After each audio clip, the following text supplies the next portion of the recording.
Phone के अंदर जो है ना मैंने केबल को लगा दिया और ये फ़ोन में प्रॉब्लम क्या था, चालू नहीं हो रहा था। तो मैंने पावर बटन और वॉल्यूम अप बटन को दबाए रखा तो ये मेरा बूट में आ गया फ़ोन। मतलब इसको रिकवरी भी बोल सकते हैं, प्रॉपर इसको रिकवरी नहीं बोल सकते, इसको फास्ट बूट मोड बोलते हैं कई सारे फ़ोन में। तो फिर मैंने वॉल्यूम अप बटन को दबाया और फिर देखिए डाउनलोडिंग मोड आ गया। सैमसंग मोबाइल में डाउनलोडिंग मोड होता है, लेकिन रियलमी का मोबाइल होता है अगर तो वहाँ पे डाउनलोडिंग मोड नहीं होता है, वहाँ पे फास्ट बूट मोड होता है। और रियलमी में भी फास्ट बूट मोड होता है, रेडमी में भी, पोको में भी फास्ट बूट मोड होता है। मैं आ गया अब कंप्यूटर स्क्रीन पे, मतलब लैपटॉप के स्क्रीन पे मैं आ गया। यहाँ पे देखेंगे 3 फाइल मैंने डाउनलोड करके रखा है। एक तो मेरा USB ड्राइवर है, सॉफ्टवेयर है, फ्लैश टूल है। 3 चीज़ें मैंने डाउनलोड करके रखा है पहले से ही, ताकि आपका समय बर्बाद ना हो। अब यहाँ पे सबसे पहले हम USB ड्राइवर को इंस्टॉल करेंगे फ़ोन में, ठीक है ना, सॉरी मतलब फ़ोन में नहीं, मतलब कंप्यूटर में हम USB ड्राइवर को इंस्टॉल करेंगे।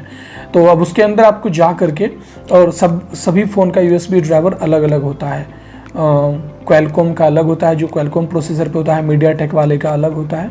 खैर इतना नहीं सोचना है, मैं डिस्क्रिप्शन में लिंक दे दूँगा। अब यहाँ पर देखेंगे USB ड्राइवर को मैं इंस्टॉल करने गया। यहाँ पर मैं जो मेरा USB ड्राइवर है मैंने उस पर रन एज एडमिनिस्ट्रेटर किया, नेक्स्ट किया, सभी परमिशन देके इंस्टॉल। देखिए मैं प्रोसेसिंग में मैंने लगा दिया।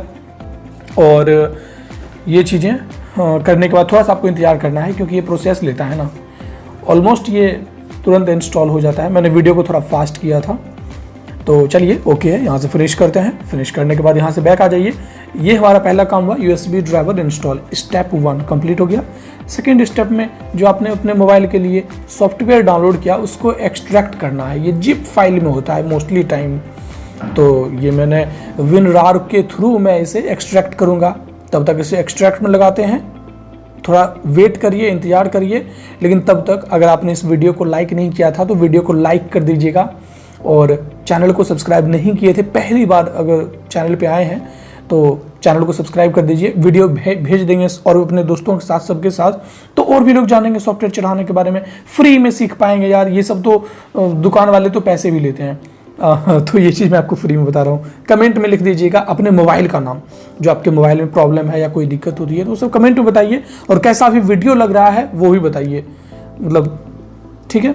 तो अभी ये सॉफ्टवेयर को हम एक्सट्रैक्ट कर रहे हैं, ये हम सेकेंड स्टेप में हैं। ओके, अब हमारा थर्ड स्टेप है फ्लैश टूल को एक्सट्रैक्ट करना। थर्ड स्टेप फ्लैश टूल भी ऑलमोस्ट एक्सट्रैक्ट, ये तुरंत हो गया एक्सट्रैक्ट, मिनट में ये एक्सट्रैक्ट हो गया। अब ODIN मोड है सैमसंग के लिए, लेकिन और भी अलग कंपनी के फ़ोन के लिए दूसरा फ्लैश टूल होता है। किसी के लिए होता है SP टूल ड्राइवर, किसी के लिए अलग होता है। तो हमने ये ODIN वाला जो मोड है, मैंने मतलब ODIN सॉफ्टवेयर को मैंने रन किया, और बस इसका भी अलग अलग वर्जन होता है, इतना याद रखिएगा। जैसे आपके मोबाइल का वर्जन होता है ना, वैसे ही ODIN का, सब टूल का अलग अलग वर्जन होता है, तो इससे कोई मैटर नहीं करता है। हमने ये ODIN को किया, फिर उसके बाद देखेंगे AP। मैंने AP पे क्लिक कर दिया। यहाँ पे 4 ऑप्शन था, और ये जो सॉफ्टवेयर हमने एक्सट्रैक्ट किया था उसका लोकेशन याद रखिए। लोकेशन पे मैं गया, यहाँ पे 4 चीज़ें एक्सट्रैक्ट होकर निकली एक जिप से। तो मैंने BL को BL में लोड करें, AP को AP में लोड करें, और ये 4 चीज़ें आपको दिख रही है ना, तो ऐसे ही 4 ऑप्शन जो दिख रहा है उसमें लोड कर देना है।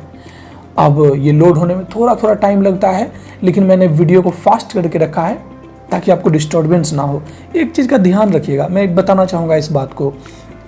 ये सैमसंग का मोबाइल है, इसीलिए हमें 4 ऑप्शन दिया गया है लोड करने के लिए, तो हम चारों को लोड कर रहे हैं।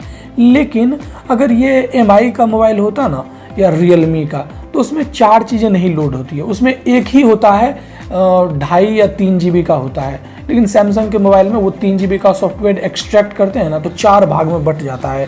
AP BL, मतलब AP को कहते हैं शायद, मैं भूल गया, लेकिन BL को बूट लोडर कहते हैं, तो सब अलग अलग होता है।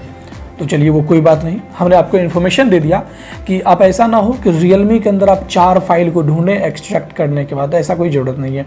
अब एक चीज़ का ध्यान रखिएगा, फ़ोन को जो हमने कनेक्ट किया था वो हमारा फ़ोन अच्छे से कनेक्टेड है, और उसका सिंबल देखिए वहाँ पे दिख गया मुझे। और ये चीज़ आपको नहीं दिखता है तो एक बार फिर से फ़ोन से केबल निकालिएगा, फिर से दोबारा डालिएगा फ़ोन के अंदर।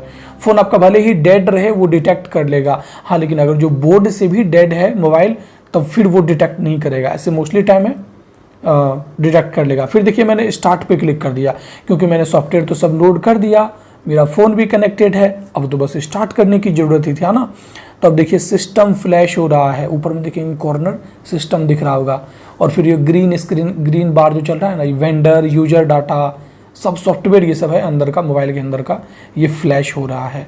मतलब मैंने आपको कितना सिंपल तरीके से बता दिया, लेकिन ये बहुत इसमें प्रोसेस होता है। अंदर की बात करें तो मतलब आप कर लोगे, प्रोसेस में कोई दिक्कत नहीं है। अब देखिए ये मतलब अच्छा इसमें लग गया था 10 मिनट, कभी कभी 8 मिनट में भी लगता है, कोई कोई मोबाइल 4 मिनट में भी सॉफ्टवेयर फ्लैश हो जाता है।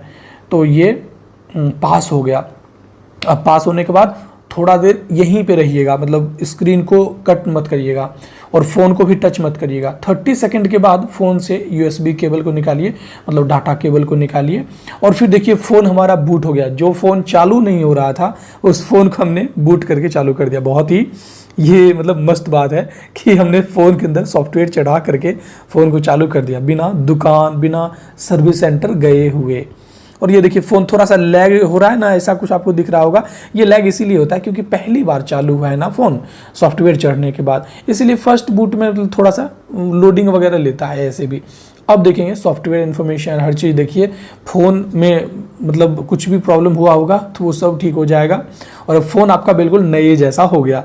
तो देखा आपने कैसे मैंने सैमसंग मोबाइल के अंदर सॉफ्टवेयर चढ़ाया। और डिस्क्रिप्शन में मैं MI मोबाइल का अलग वीडियो में डाल दूंगा, उसको भी आप देख लीजिएगा। Realme का भी देख सकते हैं। सभी मोबाइल के लिए फाइल डाउनलोड करने का लिंक भी मैं डाल दूंगा, ठीक है। अच्छे से डिस्क्रिप्शन